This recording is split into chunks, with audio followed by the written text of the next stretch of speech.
Pretty nice with that tung oil beeswax and just a little bit of carnauba. It's really nice. Pretty cheap to make at home too. And just buffing it off a little bit here. I don't want to leave too much because tung oil does take a little while to cure.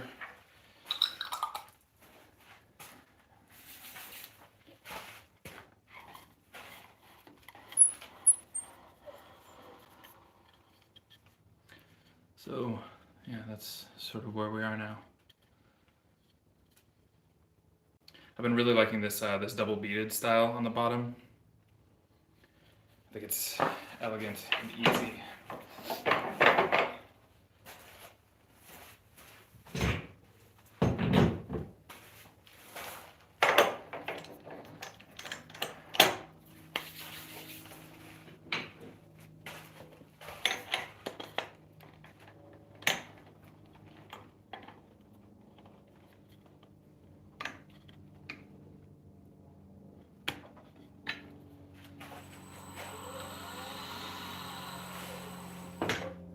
That will do for concentric enough.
Still a bit thick through here.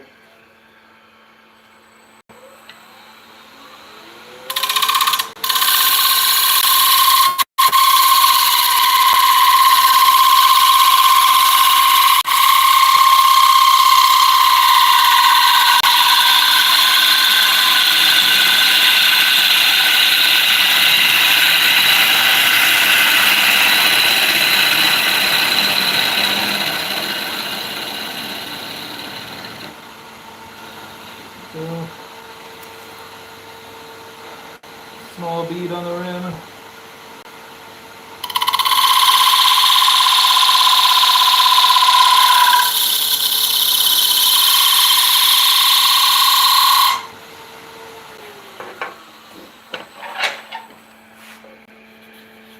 That's fairly clean. Some spiraling here, but easy enough.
think that's looking pretty good. That bead could have been a little bit deeper on the inside, but we'll catch it on the next one.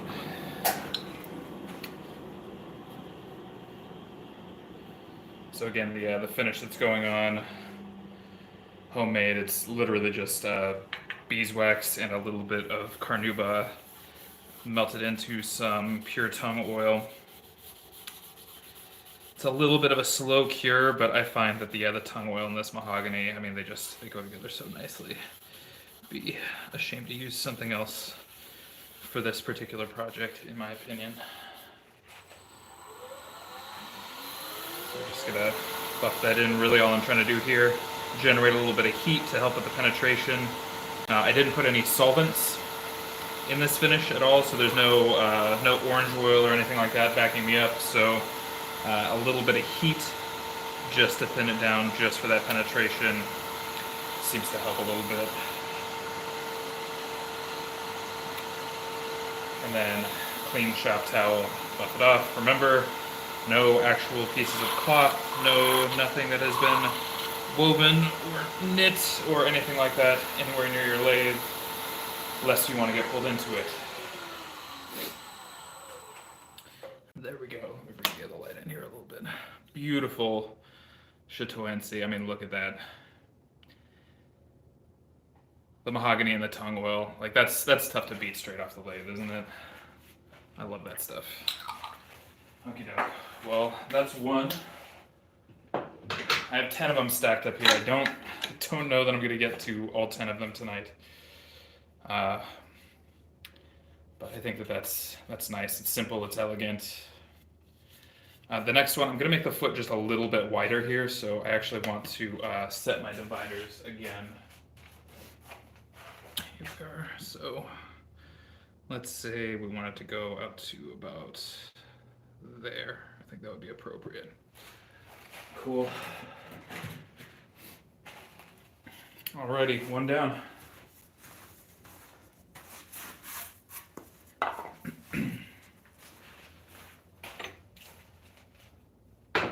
Sorry about the chuck key. I know that makes some people nervous.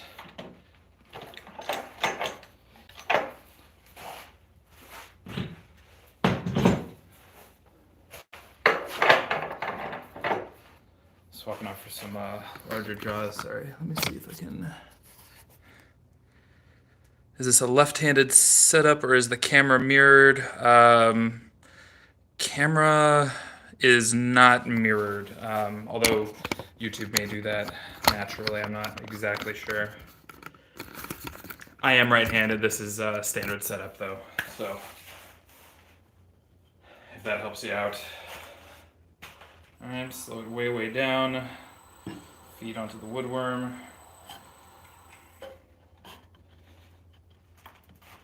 All right, perfect.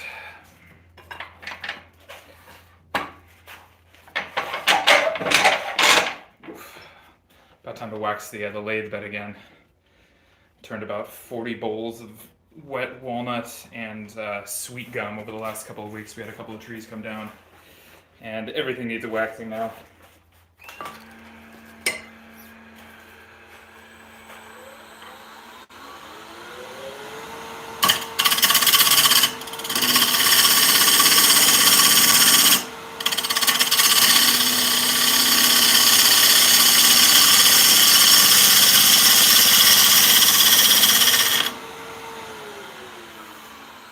Not quite.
platters.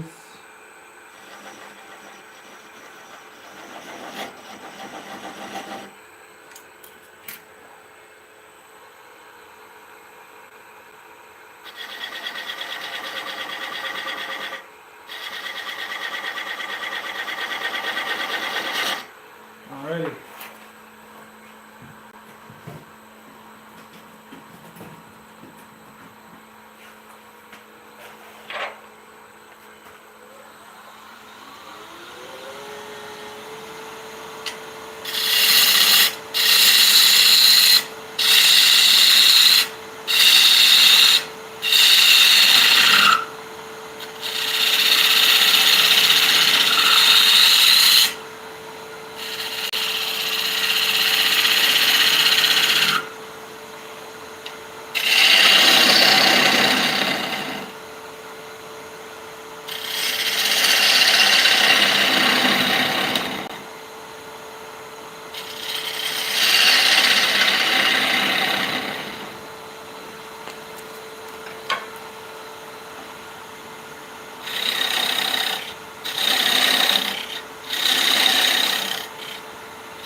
Just to round out a little bit more.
Perfect.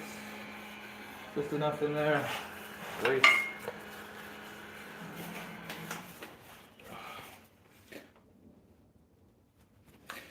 Sorry, 1 second. I just remembered that I forgot to turn on my ambient dust collector.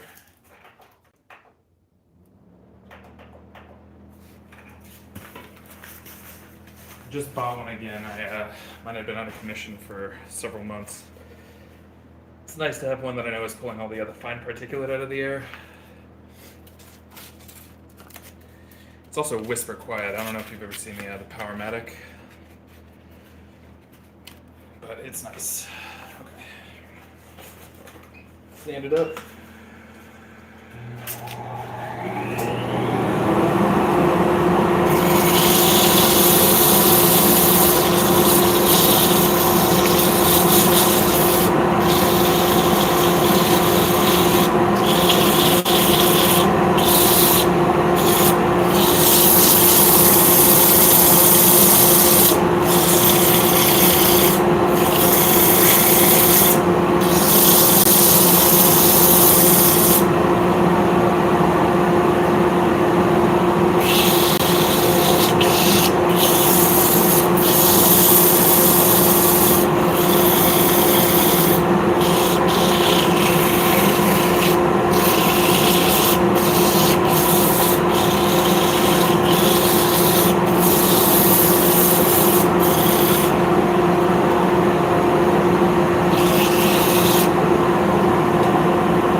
possible.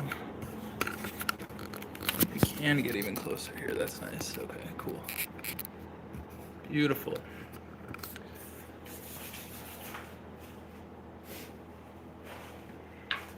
Alright, we'll put on a nice little dollop of that same finish.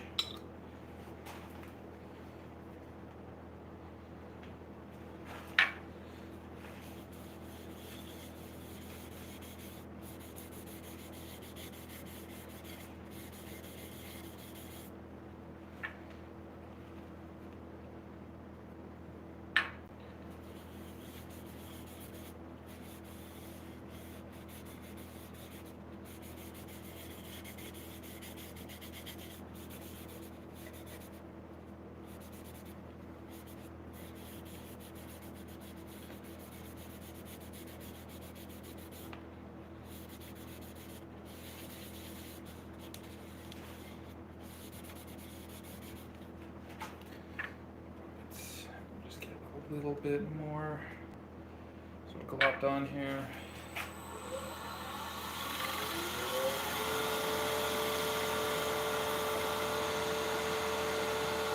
And again, I'm just trying to generate a little bit of heat here, just to sort of drive it into the to the wood, because I'm not using any solvents to thin the tung oil, so it's quite thick.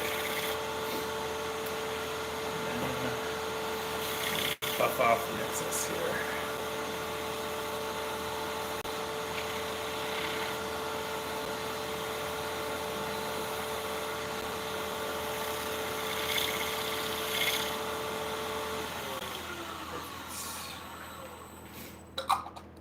And again, tung oil and mahogany. I mean, I'm really glad that that's showing up in the camera, because good gravy. I mean, check that out. That's awesome. All right.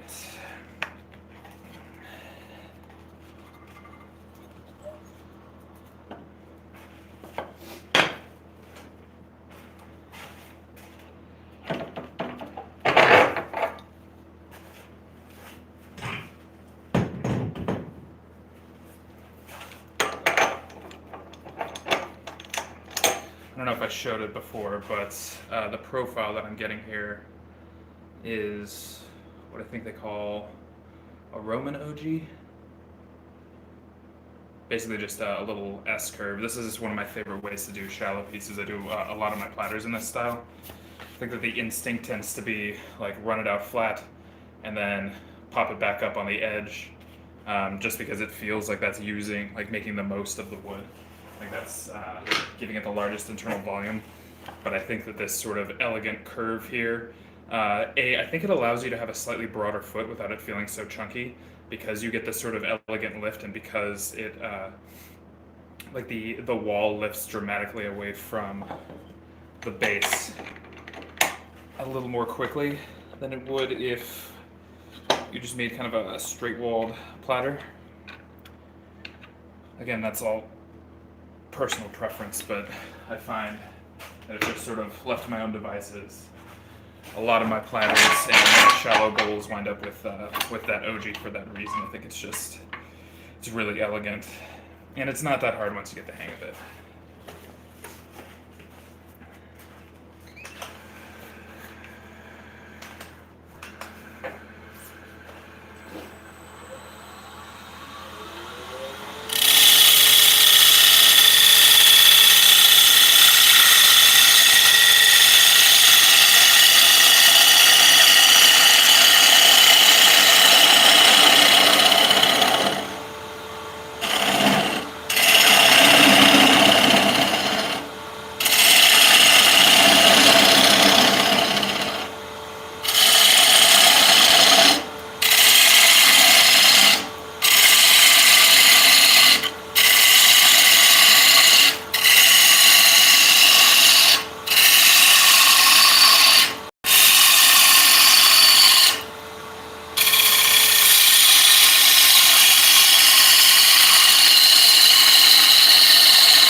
extra to work with there. So let's get that right before we go too much further here.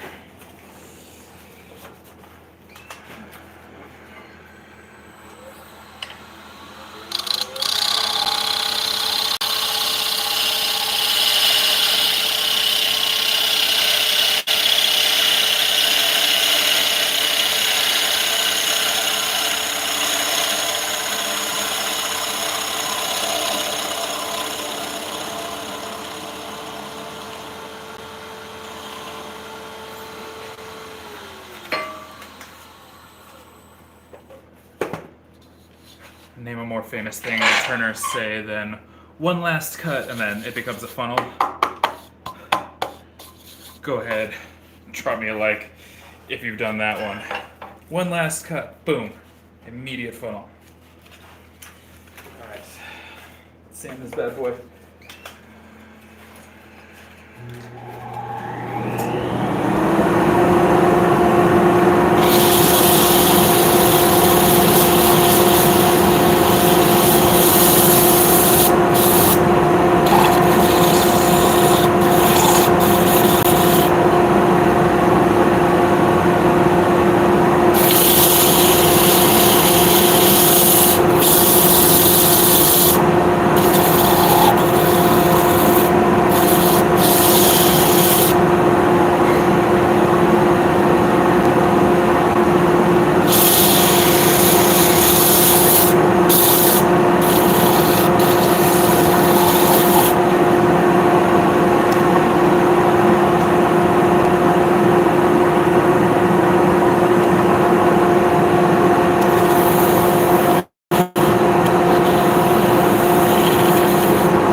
Alrighty.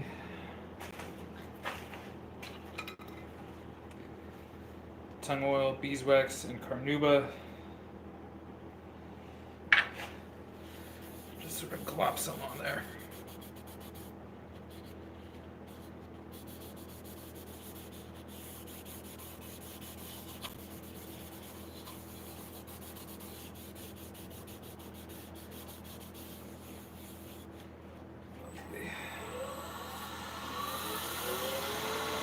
Running in reverse here.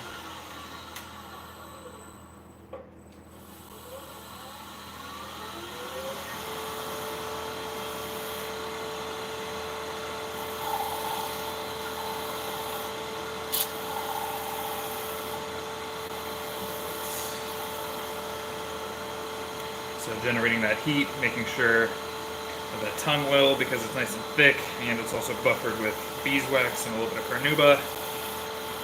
It won't penetrate very far if you just let it sit on the surface, so just trying to generate some heat to drive that down into the wood. Then, once you've gotten that nice and warm, you don't want to scorch your fingertips. I still have my lathe running at like 960, so near as makes no difference, about 1,000 RPM, just to make sure that I'm getting that extra heat. That's a little bit faster than I would run it under normal circumstances. The second nice part about that is that that's the speed that I'm turning at, so I don't really have to think about any of this too much. Though I will have to sharpen here in a second. I think that I was getting some chatter on that last go round. I think that 2 complete bowls is pretty much the limit for these gouges, but yeah, I mean. So the goal with these bowls is that a local cookie maker and I are going to be lasering Santa's initials onto the bottom of these bad boys and selling them as Santa's cookie plate. And so I think that, I don't know, I think the chatoyancy actually adds a little bit of magic, if you ask me. I don't know how many, 5, 6-year-olds are going to be really impressed by beech or sycamore, but I think that they understand shiny, and I think that this is really going to work out. So again, the bottom there, double beads. I did rebate this slightly, so I did, when I had this foot nice and flat, I cut this back in so that it sits nice and flat on the table, sits on the outside. The problem you could run into with this is if you leave this perfectly flat across and then you leave these beads, depending on which one you sand more, and it's likely to be the outer one because it's moving a little bit faster. If it starts sitting on this little internal bead, you kind of wind up with like this little clicky rocky bowl, and that's not what you want. The other thing that I've been really enjoying doing recently is relieving the space between the two beads. I think it's really classy. It takes a little bit of tool control. I would say that this is like deceptively simple. I've definitely had a couple of gouges skitter on me when trying to do this one, but this one worked out just fine.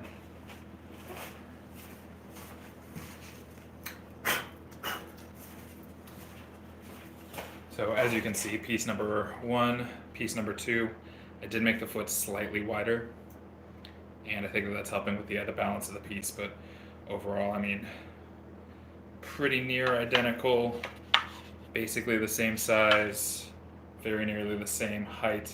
I think the bead's a little bit better on number 2 than on number 1, but close enough. I think if you looked at about 100 of these side by side, you'd be hard pressed to spot a big difference, which is what we're going for. So I'm going to put these somewhere safe. I'm going to sharpen up, and we'll get to it.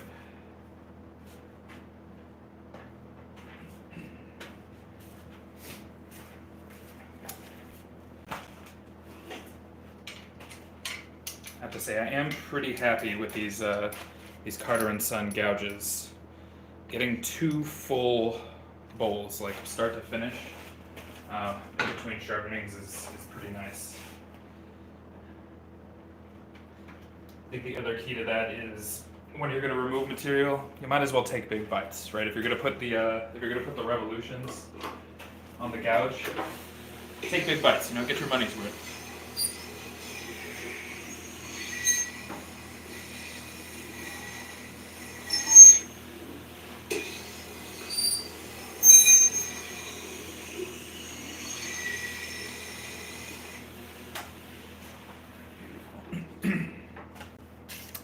I think I still have some mileage left on the 1/4-inch gouge because I'm only really using that for the beads. See if we can get 3 or 4 bowls in between sharpenings on that one. Just really quickly make sure I'm not missing any burning questions from the chat. Anna, nice shape. Thank you very much. I appreciate it. I'm going to assume you're talking about the bowls because I know you're not talking about me. All right. Go. That was a bit quick, maybe.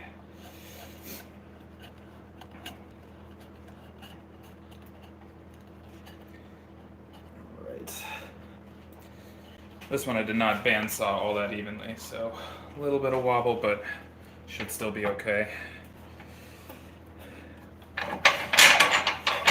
I have this bad habit. I recently upgraded to the Laguna 18BX bandsaw. You can see it in the back there, and it's fabulous. I mean, it's an absolute beast of a machine, super powerful. I think it could saw my old Craftsman bandsaw in half if it wanted to. The problem is it takes a little bit longer to change blades, and so I keep doing this thing where I have like a green wood processing blade on there, and I don't want to change it out because it takes a few minutes, and maybe I only have a couple minutes because the kids are napping, or I'm in between meetings, or what have you. So I tried to use the wrong blade for the wrong thing. So I was trying to use my green wood blade to split each one of these. These started out as 2 1/4.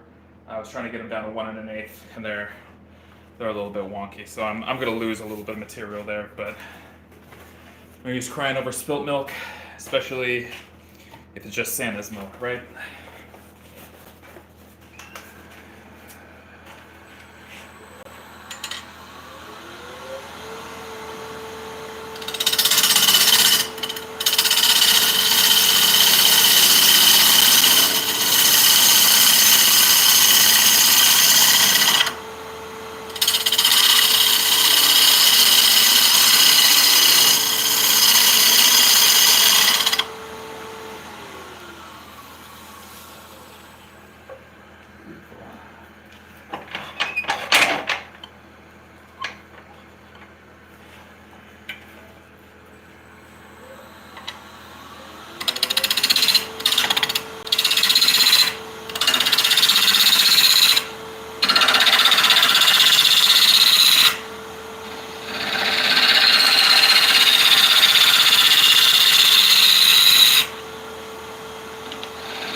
And then from here, since I'm going to put that second bead on, I'm going to just rebate this very slightly, so making it slightly concave moving into the inside.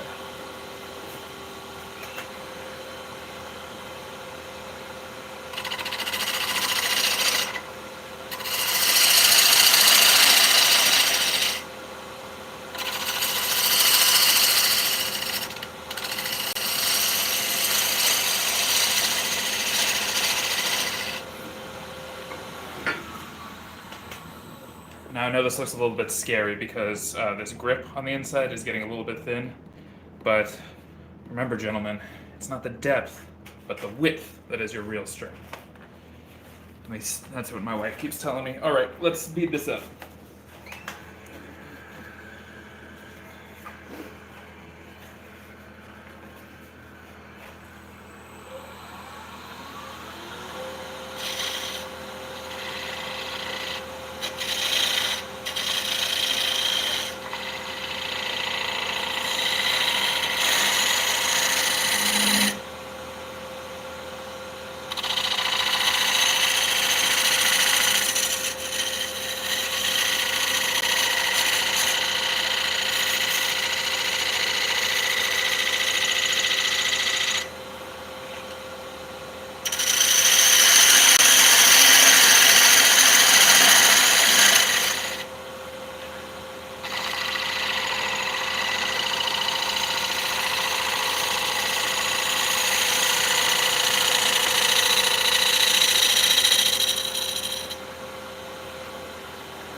top surface over here. I've been pushing a little bit fast coming around the corner.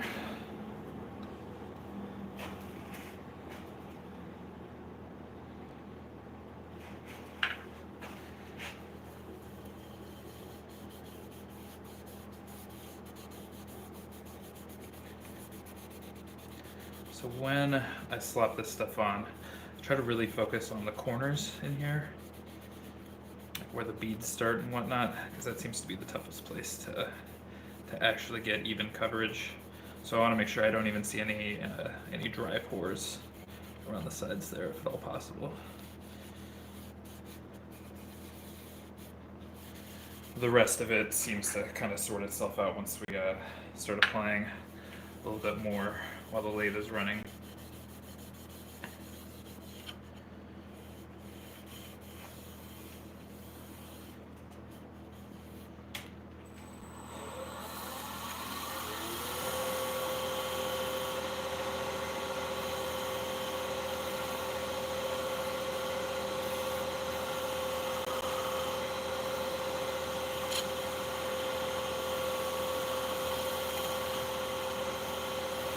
Perfect. It's getting nice and warm under my fingertips.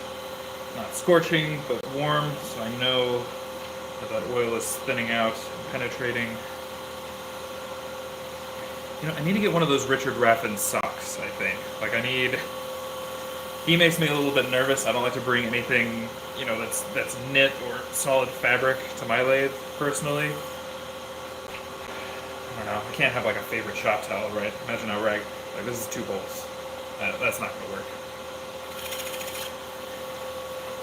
I want to see if the fine people at Walrus Oil can make me like a non-woven sanding pad, but it looks like a sock, maybe.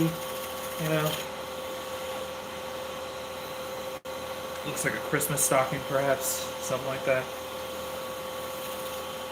There we go. And predictably gorgeous with that tongue oil. Really, really difficult to beat.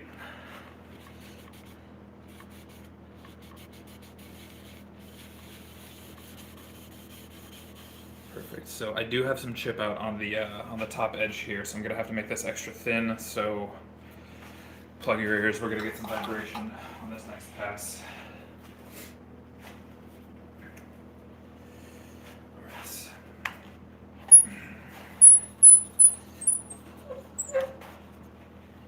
As always, make sure I'm not missing any burning questions. Oh, looking great. Cool.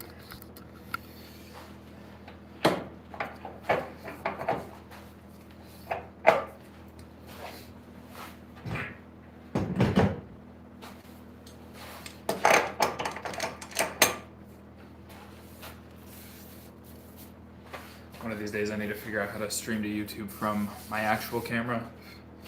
I feel kind of silly with a $4,000 cinema camera, some nice lenses, and using a phone to stream. Feels like we could do a little bit better, right? I'll put some effort in this week and try to figure that out.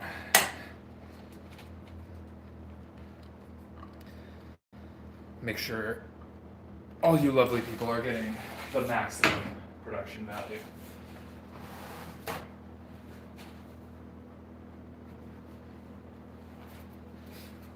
It'll be cool though. We'll run it in 4K, 24 frames per second. It'll look like a movie. It'll be great. It'll be like Dune 3, but like way less exciting.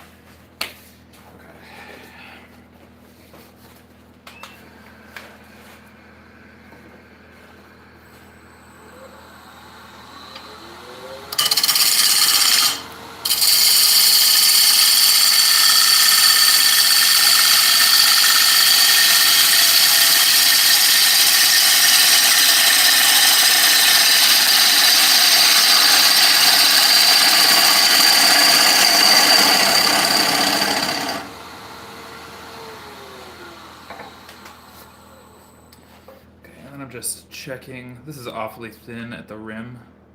Like maybe a full, I don't know, 3/16, I would say, thinner. But I did get rid of all that tear out, so it's a beautiful surface now. So now I know what I have to work with.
That one is a little bit on the thin side.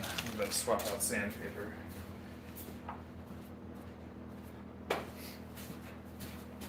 It's fun when the bowl starts singing to you, you know?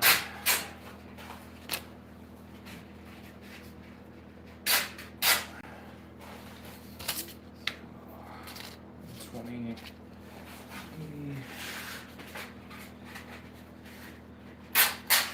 240, and we're going to break all the rules. Skip straight to 600 after that. I really like this this Thin Cat sandpaper. It's made by American Eagle.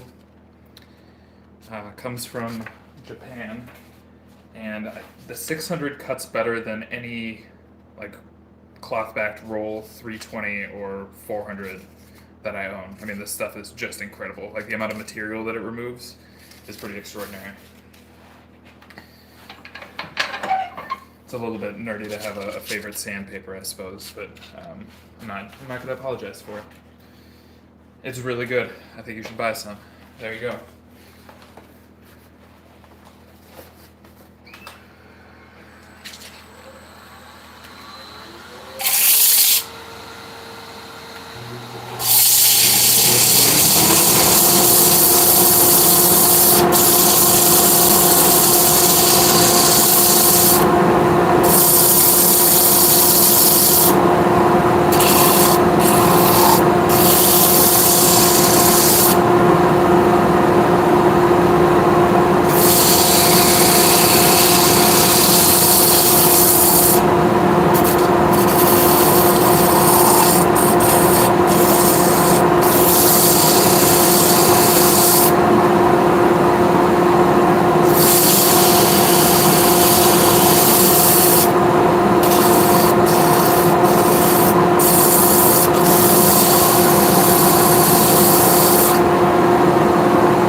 I did not think through when I made these jars. This is just what I had available when I was making this finish.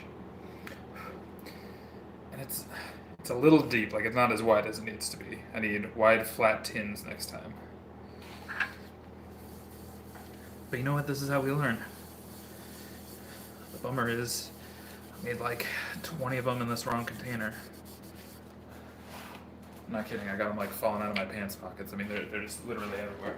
So I gotta learn this lesson a lot before I can help myself fix it.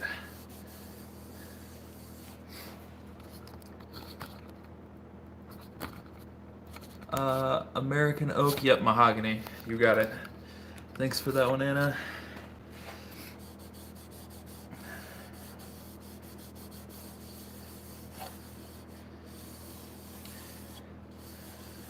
We get a lot of coastal and live oak where I'm from in California. And it's funny, if you get a crotch piece and you turn it wet, you can keep it from cracking up on you. And if you get a flat piece, like from a trunk, it is, I've had such tough luck. I get like 20% of my pieces to survive. Like it's a really, really trying process just to get any of them to survive the drying phase. Tried anchor seal. Ooh, boy, that got pretty warm. Okay. And so what you may not be able to see here is that I'm actually creating like a little bit of a slurry as well, and that's helping to fill the pores. So by the time that the tung oil cures, this should be a pretty uniform and glossy surface. But yeah, on the oak, I've tried, anchor seal. I've tried the new stuff from Craft Supplies USA. Just getting that stuff to stop cracking up on you is pretty difficult. There we go. Nice and warm. Buff off the excess.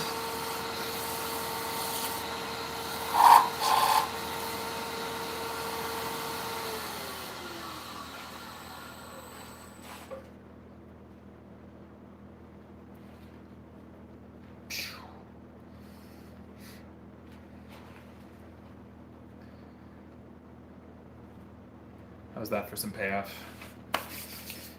I love this stuff. I got really lucky. I had a local buddy, I think he's in construction, or he works with some cabinet makers, and they were just getting rid of this stuff, and so I got it for like $7 a board foot, completely kiln dried, 10, 12 feet long, pieces that were 5, 7 3/4, 8, 8.5, 10, 12, and 13 inches across. So I could probably turn close to 200 bowls from what I got from that stock. All right, set this down to the others.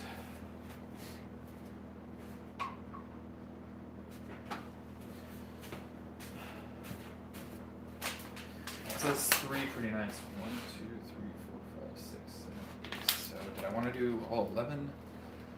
I mean, 3's a pretty good number. 5's a better number.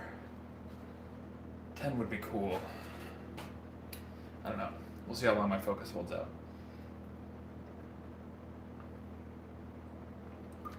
Excuse me while I hydrate. I don't know how, but my 3-year-old has started telling me every single time that we close the door, tell him, good night, I love you, sleep tight, all that stuff. And then he yells out, Daddy, drink water, stay hydrated. Don't know where he got it from, but I'm really glad that he's looking out for me. It's really sweet. He's a good kid.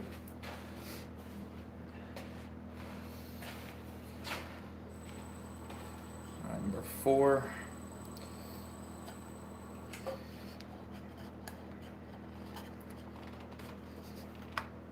So it's even number, so I do not sharpen the 3/8. That's right. Okay, cool.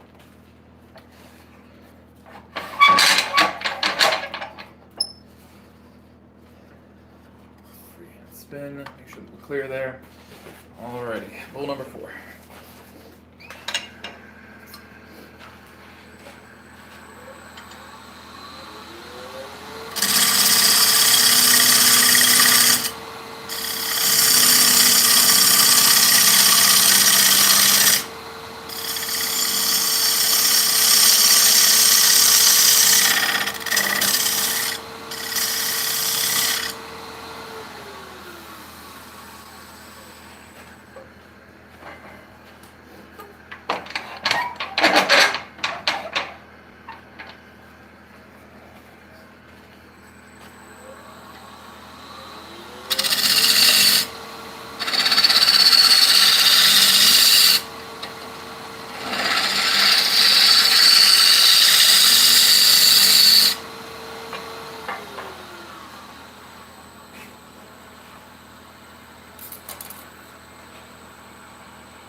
Nice.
Dust it a bit here.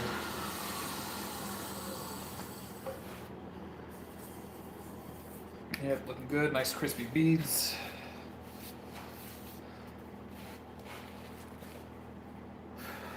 Where'd I put the open one?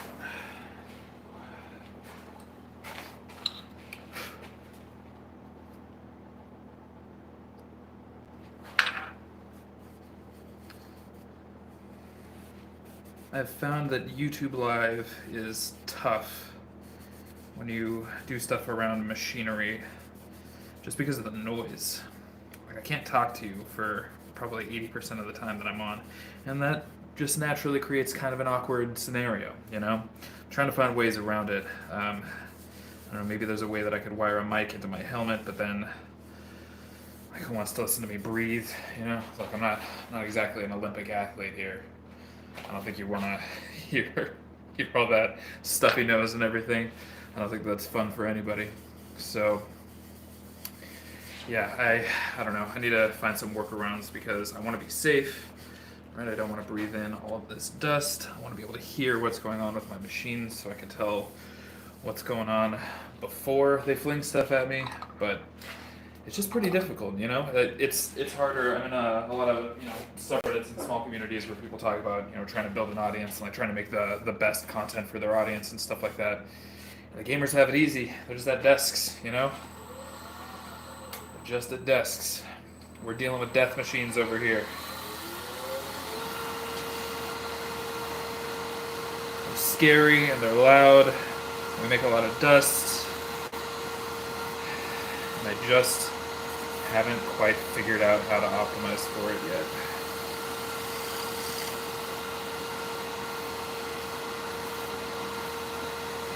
Next time I am going to try clipping a lavalier mic to the inside of my respirator and face shield. We'll just kind of see what we get out of that, but for now, you get nice long periods of silence, something that I know for a fact my wife wishes that she got from me.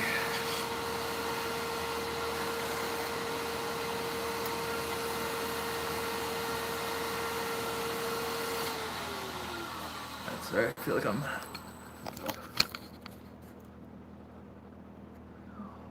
free wood from local stair makers. That's amazing. Nice. Yeah, that's fabulous. Yeah, cut off stuff like that, stuff that's just gonna wind up in the waste pile. That really kills me. gonna have a series of videos coming up about how I'm basically just trying to figure out like how many trees my municipality cuts down every year and how we can divert them more effectively. I don't know if I shut off the other bottom, but yeah, Chatoyancy, still ridiculous. Just in case you were wondering, it's all from the same board. Each one's gorgeous. I'm gonna show them all off because, you know, that's the payoff right there, right? That's what we came for. I'm gonna assume that most of the people who are here watching right now wish that they were in their shop right now. Because that's when I watch stuff like this. Is I'm kicking back in bed, I'm too tired to be in the shop, or maybe it's even just a little bit too late, you know? Kids are in bed, I'm in bed, got a big meeting in the morning, whatever. It's probably not smart to go out there and bang out 10, 12 bowls. But still want to feel like you're in the shop, still want to feel like you're learning something, so yeah, I guess what I'm winding my way around towards saying here is, thanks for being here. I appreciate it. It's nice. Allow me to be your shop for the evening. And then later on, one of you is gonna have to return the favor because I'm gonna be tired tomorrow night. I want to get all 10 of these done by Tuesday, I think. I don't think I'm gonna do all 10 of them tonight. This will be the completion of 4. I think that 5 is a pretty good number. I might stretch myself for 6 because for some reason I have 11 blanks that I got out of 5 big blanks, sawing them in half. I don't know how it worked out, but I think 5's good. And then yeah, Monday or Tuesday nights, we'll be going with the other 5. So look, if you've been enjoying this, if you find it relaxing, do me a huge favor, hit that subscribe button. I'll see ya on the next one.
Alright, if I can be totally honest, I really thought I was about to funnel that thing.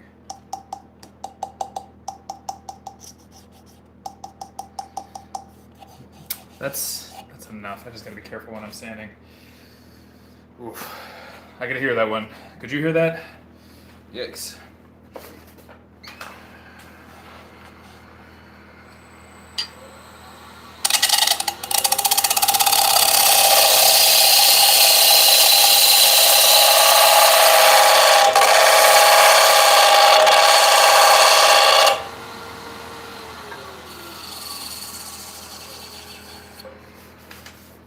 Yeah, because we're pretty thin at the bottom, which is, I mean, look at how the vibrations are propagating right here. This is wild. Oh, okay, I just have to get the bead in here. This looks stable enough. And then, oh yeah, I don't like that at all. Okay, gotta be careful when I'm sanding too. Look, one of these had to be exciting. They couldn't all be awesome, right?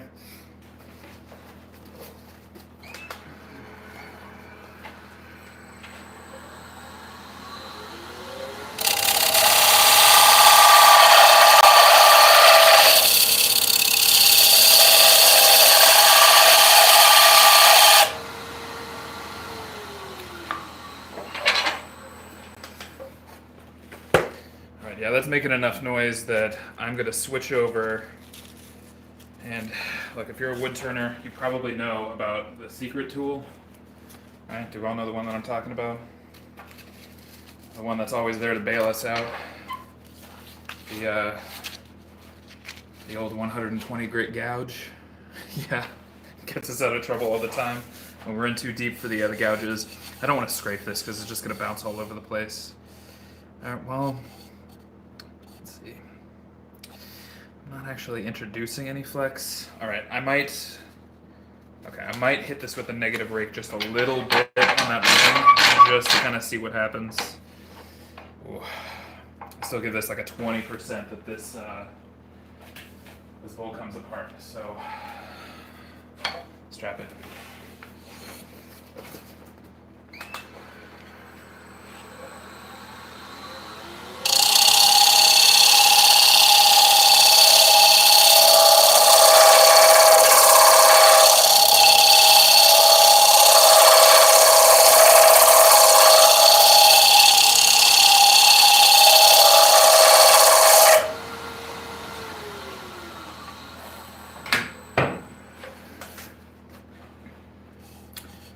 Pretty debatable if I helped anything at all there. Okay, let's just see it.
Dust right there.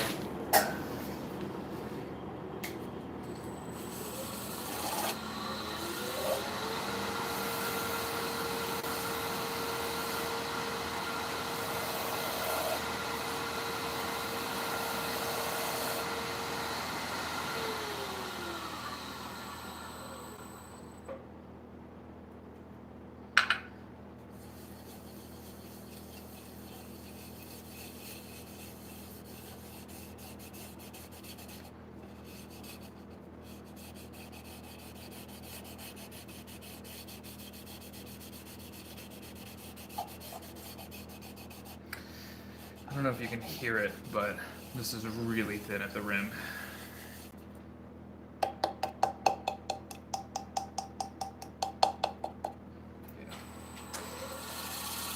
That one pushed the limits just a touch there.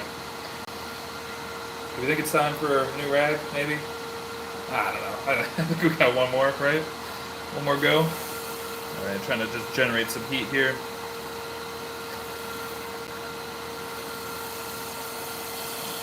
Drive it on down in.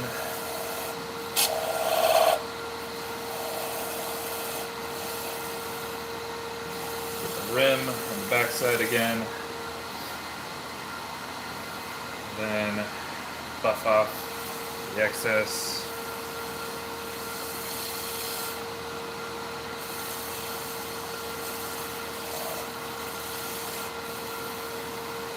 Lovely. Okay.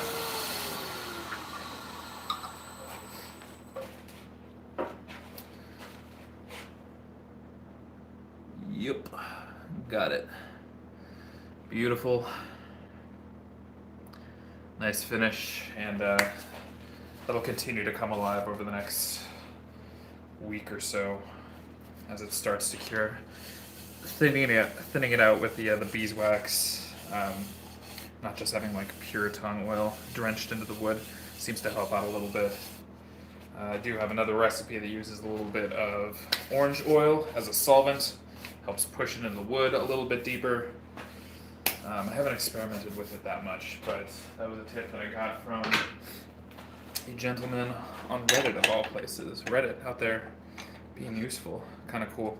Okay, so I'm going to compare this to the last couple just to make sure that we're doing these mostly the same way. What you'll find when you're doing production turning is that you can wind up with drift, right? So you start with your first piece, and then the next one, some dimension deviates a little bit, and then the next one, some dimension deviates a little bit more, and then eventually you just wind up with like kind of divergent evolution, you know, two completely separate series of bowls. So, grab the others here. Okay, so first things first, overall size, looking pretty good here, right? Not perfect, but within about a half an inch, which is fine. I want to maximize the blanks here. And then, let's see if I can tip this forward a little bit. There we go. Cool. So, yep, nice on this one. Feet look just about identical. That's good. Feet look pretty similar to this one. That's good. And then, as I already showed you, this one. Wait, this one's the other small one here. Let me get that back in the proper order. Yeah, that one's the small one. And then the others are all about the same size. So, doing okay here. Bead on the rim. Bead on the rim looks pretty good, pretty consistent all the way through, right? That's what we want to see. Sizes are slightly different, but that's also okay because these are not going to be sold as a set. So I'm not actually measuring that diameter at all. These are going to be sold individually. I want them to look similar in photos. It does not necessarily matter that they look identical because nobody's going to stack up like 30 of these bad boys at the same time, right? They're never going to be seen in the same place.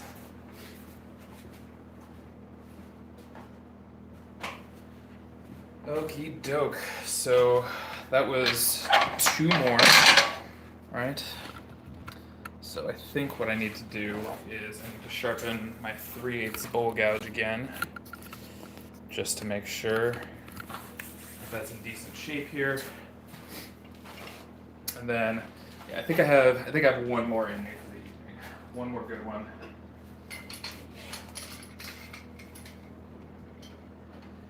I think the big deal is you don't want to get too tired in your shop. That's when you make mistakes. You know, that's when scary things happen.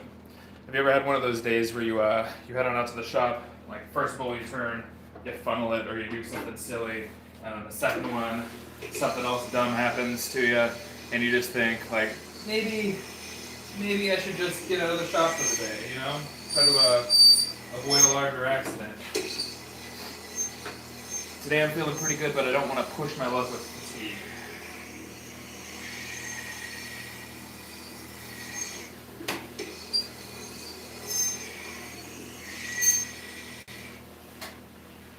I also have a couple of kids with runny noses right now, which means that they will probably be home with me instead of a daycare tomorrow, which means that I cannot afford to overextend myself in the shop tonight because those kids are going to wake up either ready to go and full of energy or super mad and pretty mean because they're young. So I need to figure some extra energy into my day.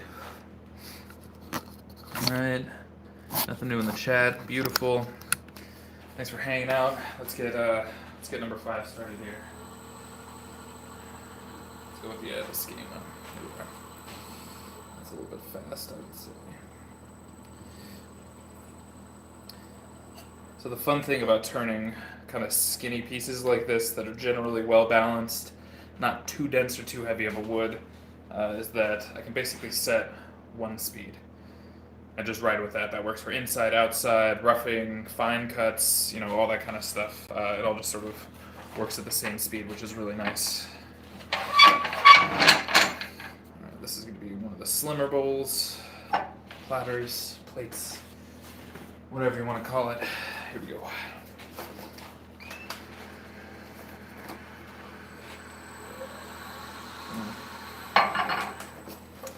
That is not nicely balanced at all. Let's pull that in a little bit closer. Alright, well, I guess that's as good as that one gets. Let's get around.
That is by far the shallowest of those recesses that I've turned this evening.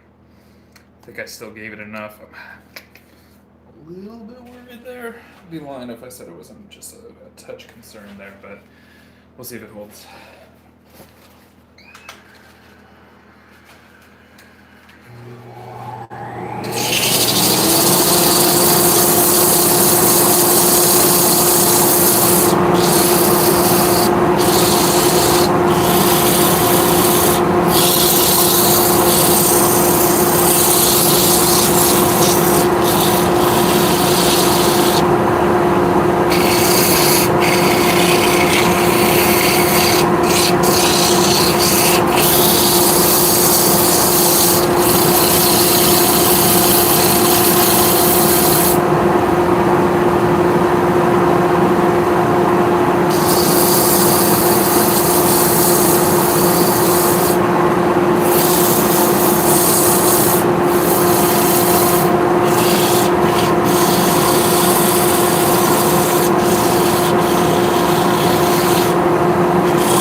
Last bolt with this rag.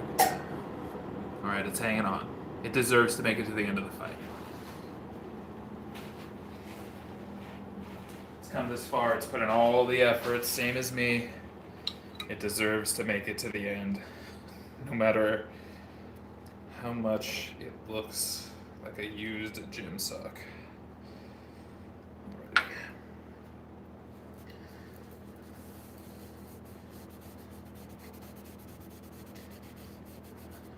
Alright.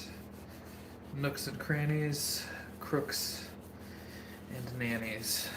Right.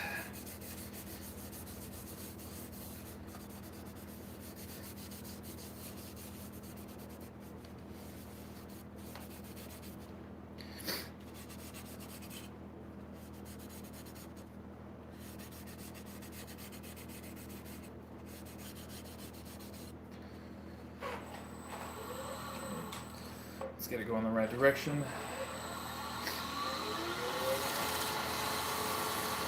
And build up that heat. Make sure that we're getting a nice even melt. Beeswax is melting. I bet this stuff will be fun in the summer. Not that we ever really have a winter here where I am in California. The coldest it ever gets here is at frost. No, I lost it.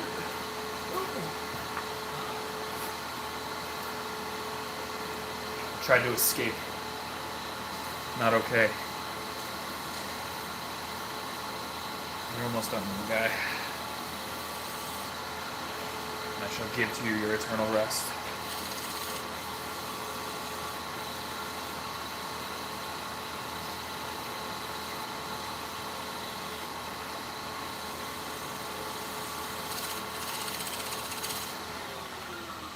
I bet you can't guess what's coming right now.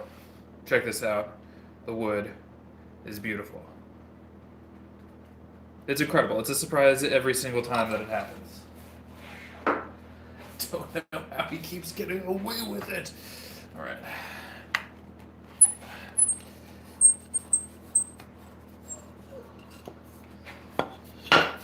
Doke.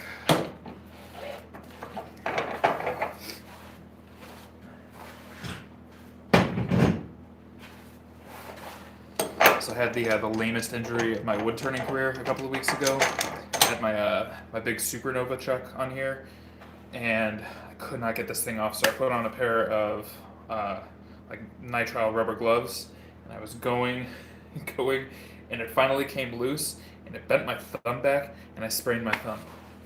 It was just like this nagging pain for a couple of weeks. It was the silliest injury. But there you go. I'm sure that that's not why they say don't wear gloves around the lathe, but look, it may be too powerful. I don't know how that sounded. Yeah.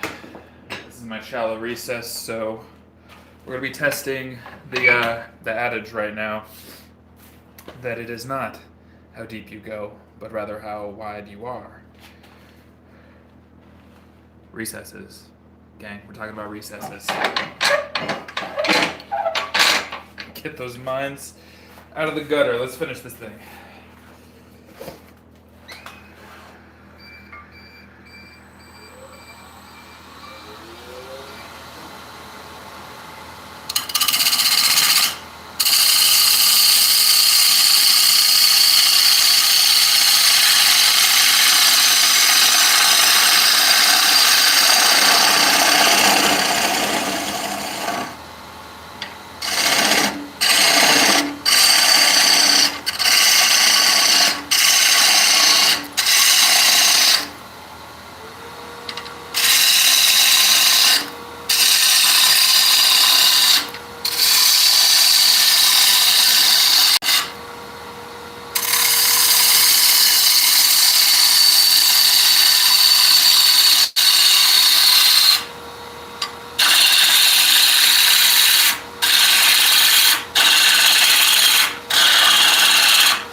The chatter.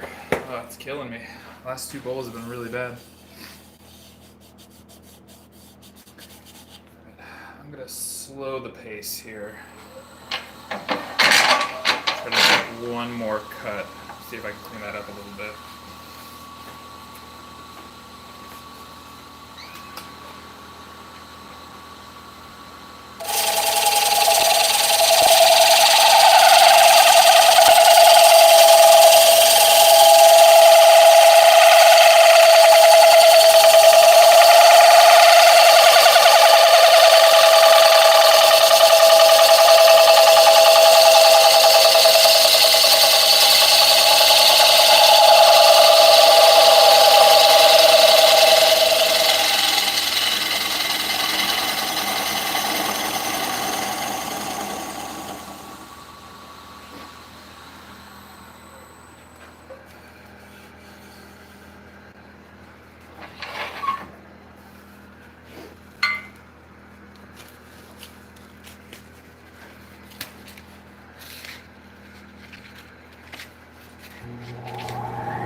see, that's 2 drops in about 40 seconds there.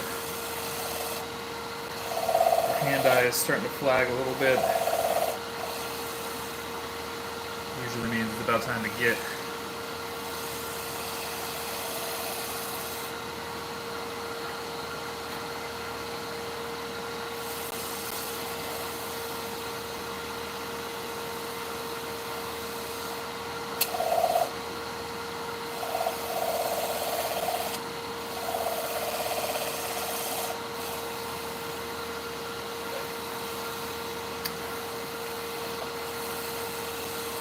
Beaut. We got a couple of like little eyes right in here. Let me see if those show up here. Boy, that's tough for me to do in reverse, but yeah. Gorgeous, gorgeous ribbons. Beautiful stock. Ladies and gentlemen, I'd like to say thank you for being here tonight. I also think that we should all give it up for this little rag right here. I mean, good lord. The amount of time I put in today. Yeah, I think that's fabulous. So thank you very much for being here tonight. I really appreciate it. Let me make sure I've answered the last of the questions. You're in California. Amy Anderson Fields, what kind of wood is that? This is mahogany. My name is Brad. This is Q Branch Woodworks. You guys have been fabulous. I will see you all tomorrow night when I break off the next 5 of these. Let's see. Okay, so just to prove the point there, that little thing held. That held. So it does not matter how deep your mortise is as long as it is an appropriate width for the type of bowl that you were trying to turn. Depth is pretty much immaterial. Like anything, you only need a couple of mil. That's really it. So let me compare this bowl to the others.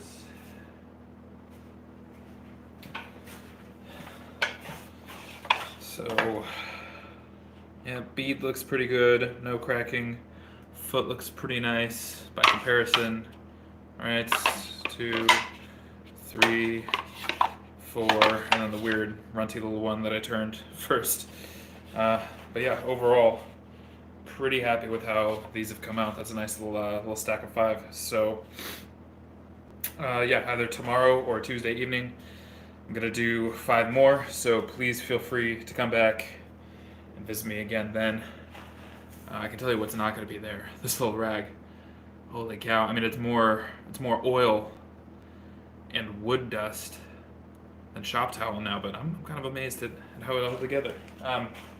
Also, feel free to leave me a comment on any old video if you guys just want to see how to make this this tung oil and beeswax paste. I mean, it's about as simple as it gets, but I can probably hunt down a couple of deals on, you know, warmers on Amazon and Home Depot and stuff like that if y'all want to see how to do that kind of stuff for yourself. The base ingredient is walrus oil, pure tung oil. Those guys are super generous with me. They give me a lot of my finish for free, obviously in exchange for mentioning them, because that's just, you know, that's what makes the world go round. But they're great. I used them before they started sending me stuff, and I love them now. The pure tung oil is great. They also have this really interesting polymerized linseed oil. It's in so apparently, instead of polymerizing it using heavy metals and, you know, chemicals and stuff like that, this is the claim anyway, that this is what other people use to polymerize the linseed oil. What they do is they polymerize it with heat, and so it comes out to be the consistency of honey. Like, it's really, really thick. And so one of my goals in the next couple of weeks is to make a batch of this stuff, but using that linseed oil, because I think I can get away with using a little bit less beeswax, a little bit less carnauba wax, higher proportion of that polymerized linseed oil, which basically just means that I won't be wasting as much wax, because a lot of the wax just comes off in the rag and stuff like that, and so I really want to drive that linseed oil down. I will say it is thick enough that if you try to use the blue, like just the standard blue shop towels, I was trying to do it on like a rose engine bowl, it was absolutely shredding the shop towels. Like, it's so thick. The good thing about that is that the adhesion is exceptional. Like it just does not fall off of whatever you put it on. You ever have a finish where you put it on and then you set it down on your piece of cardboard or whatever, and you come back the next morning, there's like a pool of finish underneath because it's just sloughing off the outside. This is not like that. It stays exactly where you put it, so it's cool stuff. So big thank you to Walrus Oil for helping me out with the finish. Thank you all for being here. This was wonderful. I really needed this. I hope that you are cozy in your bed or at your desk or wherever you are, and that this gave you the feeling of being in your own shop tonight, because I know that we can't do that every night. I watch a lot of content like this when I can't get out into my shop, so it was my pleasure to be your shop tonight. Thank you so much for letting me be a part of your evening. Thanks for being a part of mine, and I'll see you in a couple days.